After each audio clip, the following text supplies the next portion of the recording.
4 días de una elección muy importante para la República Mexicana. Déjenme conversar esta tarde con una política mexicana. Fíjense que en 1994, esto es una anécdota personal, les cuento, fue mi primera elección. Yo cumplía 18 años en ese tiempo. Y bueno, no empiecen a sacar cuentas, por favor. Y recuerdo con mucha claridad que mi voto presidencial, era mi primera elección, y me tocó elección presidencial, fue por una mujer muy avesada para sus tiempos, muy adelantada a su tiempo, y era Cecilia Soto, por el Partido del Trabajo, que empiezas a entender que hay partidos grandes, pequeños, algunos que van a ganar, algunos que no. Pero, pues al final, cuando tienes 18, te deslumbra la inteligencia también de los políticos. Luego empiezas a entender la parte, ¿no?, de los votos útiles y de los votos de castigo, en fin, pero ella fue, si no la primera, de las primeras mujeres en México en una boleta presidencial. Y ayer que la producción me decía que si conversábamos con ella, a mí me dio mucho gusto saber que hoy tengo la oportunidad de conversar con una política profesional en este país que ha hecho una gran carrera y que hoy forma parte, es vocera y forma parte del equipo de asesores de la campaña de Xóchitl Gálvez rumbo a la elección del próximo domingo 2 de junio. Es Cecilia Soto en la línea. ¿Cómo estás, Cecilia? Buenas tardes, noches. Héctor, muchísimas gracias y muy honrada de escuchar esta anécdota que me cuentas. Pues sí, fíjate que sí, querida Cecilia, es una anécdota que no sé si la he contado alguna vez al aire, pero pues hoy que estás aquí la cuento porque lo recuerdo muchísimo. Cecilia, estamos frente a qué en esta elección. ¿Qué significa para este país la elección del 2 de junio, Cecilia? Bueno, es la elección entre dos proyectos, ¿no? Un proyecto que busca consolidar los mecanismos de control de la población, de control autoritario y de reforzamiento de una presidencia centralista, centralizadora, que anula, digamos, al ciudadano, y un proyecto que busca fortalecer la democracia. Es decir, el primero es el retrato del proyecto de Claudia Sheinbaum y el segundo es el proyecto de Xóchitl Gálvez. Cecilia, ¿por qué no exageramos? Ayúdame con toda la experiencia que tienes de tantos años en la política mexicana. Ajá. ¿Por qué no exageramos cuando decimos que nos hemos regresado muchos años en varios temas, que estamos regresando a ese autoritarismo que alguna vez fue del PRI, por ejemplo, durante mucho tiempo, en donde la voz del presidente era la única que se escuchaba y el Congreso era subordinado y el Poder Judicial igual? ¿Por qué no exageramos cuando decimos que la democracia en México, la democracia real, porque además todas las mañanas dice que es demócrata, pero las acciones luego son todo lo contrario? ¿Por qué hoy la democracia sí está en riesgo, Cecilia? Bueno, me gusta mucho la manera como me haces la pregunta, porque en esta pregunta tú incluyes a una generación, a unas generaciones de jóvenes que no vivieron el autoritarismo del PRI duro, digamos, ¿no? En mi artículo del lunes en Excelsior se llama Claudia Sheinbaum o la nostalgia por Díaz Ordaz. Porque lo que plantea el programa del 5 de febrero, el programa legislativo del presidente que ella adoptó totalmente, significa regresar aproximadamente a 1967, cuando apenas se ve la necesidad de inventar a los diputados de partido. Entonces, cuando Claudia Sheinbaum plantea que no haya diputados plurinominales, está planteando que que solamente deben funcionar las voces de la mayoría. De hecho, esta es una corriente, Héctor, una corriente de estudiosos, sociólogos, que le llaman el mayoritarismo. Para ellos, democracia es la voz o la dictadura de la mayoría, ¿no? Entonces, cuando tú tienes un distrito electoral en el que un partido gana por 42%, 38% vota en contra de ese partido y otro se abstuvo, tú estás dejando fuera de la Cámara de Diputados, si no hay diputados plurinominales, de hecho estás dejando fuera a la mayoría de voces de ese distrito. al 38% que votó en contra del partido que ganó y al porcentaje que se abstuvo. Es una regresión como yo no había visto. Una lección de que nada es para siempre, de que tienes que continuar cuidando la democracia. Entonces, primero, buscan eliminar a los diputados plurinominales. 2, Claudia ha agregado a ese programa eliminar la posibilidad de reelección en los municipios y en los legisladores, argumentando que la Constitución del 17 prohibía la reelección. La Constitución del 17 solo la prohibía para presidencia de la República. Exacto. Después, por una serie de problemas, ahí se prohibió también para diputados. Pero entonces, si tú quitas la reelección, acotada como la tenemos nosotros, estás perdiendo la posibilidad de que la población castigue o premie a un buen legislador o a un buen presidente municipal. Y segundo, estás perdiendo la experiencia de legislar o de gobernar, ¿no? Y siempre vas a tener políticos nobles más fáciles de controlar por el Ejecutivo. El otro punto que a mí me parece gravísimo es el ataque a la Suprema Corte de Justicia. La propuesta del presidente apoyada por Sheinbaum significa que los 11 ministros y ministras de la Corte renuncien y se haga una elección, una elección por voto popular, que si te fijas en lo que ha pasado en esta elección, pues ya sabemos qué va a significar, ¿no? Va a significar los intereses locales, los intereses de los partidos detrás de esa elección, cuando lo que tú necesitas son ministros y ministras expertos formados en la interpretación de la Constitución.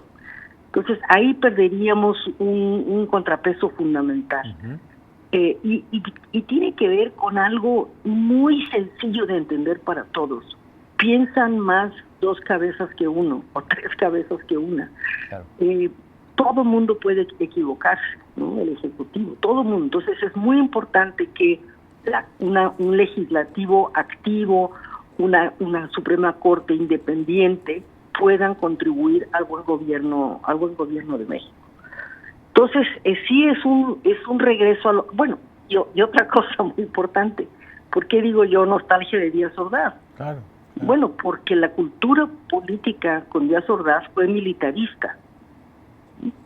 Entonces, tú tienes un país que se está, como dice un libro reciente, vistiendo de verde olivo, dándoles al ejército más y más poder, basados en una idea absurda, y es que el ejército, por su origen popular, es incorruptible. Seguramente tus oyentes no recuerdan del Búfalo. ¿Tú te acuerdas, Héctor, del Rancho del Búfalo? No. El Rancho del Búfalo era un rancho gigantesco en Chihuahua, en la sierra de Chihuahua, que cultivaba marihuana, de uno de los capos, creo que de Caborca. ¿Quién cuidaba el Rancho del Búfalo? El ejército. Entonces, nadie es incorruptible, incorruptible. Si tú pones al ejército continuamente en la tentación de aduanas, en la tentación de puertos, cobrando líneas aéreas, cobrando hoteles, vas a crear no solamente muchas oportunidades de corrupción, sino un empoderamiento político que no ha sido parte de la cultura mexicana. Entonces sí, yo creo que es un regreso 30 años atrás. Cecilia, tengo todavía 2, 3 ideas, ojalá me alcance el tiempo contigo. Es Cecilia Soto, política mexicana, hoy parte del equipo de asesores políticos de la candidata Xóchitl Gálvez rumbo a la elección del próximo domingo. Hemos centrado mucho la atención en la parte presidencial, entiendo que así es siempre que hay elecciones, pero a ver, tú has sido congresista federal varias ocasiones. Yo he tratado de decirle a la gente, yo entiendo que los partidos 5 de 5 y 6 de 6, y entiendo que ese es el trabajo de los partidos, pero yo trato de decirle a la gente que no solamente hay que salir en cantidad de votos, sino en calidad de votos, y recordar que el Congreso es fundamental, y que el contrapeso del Congreso es fundamental, y que afortunadamente no ha logrado en muchos temas este presidente en la mayoría calificada y se ha detenido más destrucción de la que podría haber tenido este país en estos casi 6 años. El tema del Congreso, Cecilia, muy importante que la ciudadanía mexicana equilibre las fuerzas al interior del Congreso de la Unión. Es fundamental. Una de las cosas más tristes, Héctor, ha sido ver el papel a que se ha reducido la mayoría morenista en el Congreso. ¿Te acuerdas que les llamábamos levantaderos a los del PRI? ¿No? A los del PRI, exacto. Bueno, digo, el espectáculo de que no se mueva ni una coma, creo que con el PRI se movían 2 comas y en fin, no, es un espectáculo de migrante. Yo le llamo el efecto Midas inverso. O sea, gente inteligente que pierde toda inteligencia cuando entra en contacto con este poder omnímodo del presidente de la República. Entonces es fundamental que la Cámara de Diputados, que la Cámara de Senadores tenga a legisladores que realmente quieran representar al distrito o al estado al que representan y no quieran representar al presidente de la República. Yeah. Es fundamental, yo también me uno a tu llamado para que la gente cuide su voto, vea los equilibrios, conozca la biografía de los candidatos. Por ejemplo, en San Luis Potosí vi que está Verónica Rodríguez, me parece, candidata al Senado, y Jaime Chalita, que me encanta Jaime Chalita, porque tiene una larga carrera de trabajo de salud, ¿no? Sí, es médico y dirige hospitales. Querida Cecilia, otra cosa, hablemos de la presidencial. A ver, una candidata oficialista, que además ya no sé, yo no tengo bien a bien en qué momento hizo campaña ella o la dejó el presidente, otra cosa, cuando antes, en los viejos tiempos del PRI, el presidente cuando había candidato se orillaba, no, nunca se orilló y sigue anteponiéndose a su propia candidata. Es una cosa que ni siquiera se veía en los viejos tiempos del PRI recalcitrante. Haciendo campaña, la candidata oficialista desde hace mucho tiempo, contra una candidata opositora que llegó, híjole, de sorpresa, sin querer, de la nada, y hoy pues con una ventaja o con una condición muy cerrada. ¿Cómo ves este tema a alguien que tenía años y que se estancó porque pues ya no creció, y alguien que de pronto llega y se convierte en una opción real, opositora al Estado? Déjame decirte, Héctor, que eso que de pronto llega, o sea, recuerdas que yo soy integrante del Frente Cívico Nacional. Nosotros fuimos los que planteamos desde noviembre de 21 hacer un proceso de primarias para que los partidos políticos PRI, PAN y PRD no siguieran su método tradicional, sino que hicieran una consulta a la sociedad, ¿no? Entonces llega Xochitl y es una biografía fantástica, es una biografía realmente muy conmovedora, y yo creo que es una gran candidata. Ahora, esto nos lleva un poco a las encuestas. Según las encuestas, en estos 3 meses de campaña no ha pasado nada. En estos 3 meses de campaña, ellos siguen con sus 20 puntos, sus 27 puntos de diferencia, como si no hubiera pasado nada, como si la marea rosa no hubiera llenado las plazas una y otra vez, especialmente el domingo 19, donde tuvimos una Ciudad de México el Zócalo absolutamente rebasado, y tuvimos concentraciones en 100 ciudades. Por ejemplo, en Puebla la mayor concentración que hayan tenido, en Veracruz la mayor concentración que hayan tenido.